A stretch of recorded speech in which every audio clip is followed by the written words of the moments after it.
It is 10:30 p.m. on July 20th, 1973, in Hong Kong.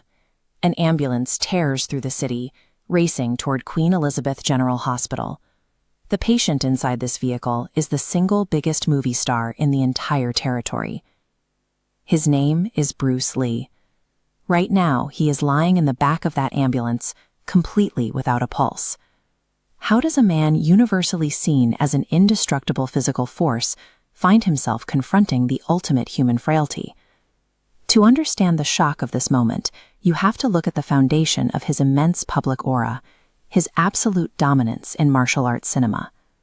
Lee demanded a strict creative philosophy on set, insisting that every fight scene be as authentic as physically possible. This meant stripping away the safety nets of standard choreography. The combat you saw on screen was essentially real fighting. Executing that level of genuine physical combat on film elevated him in the public eye into a larger-than-life character. His relentless commitment to reality is exactly what convinced audiences across the globe that he was a completely indestructible force of nature. This graph plots Lee's audience reach, showing a sharp upward spike as he transitions into a worldwide phenomenon.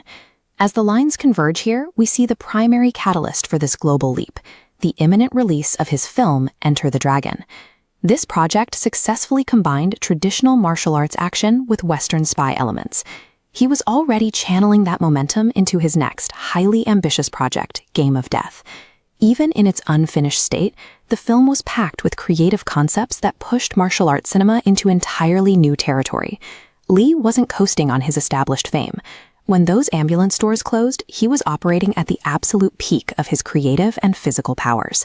Then, all of that soaring momentum slams into the sterile reality of Queen Elizabeth General Hospital. His wife, Linda, rushes through the doors, bringing a stark, deeply human grief into the clinical setting.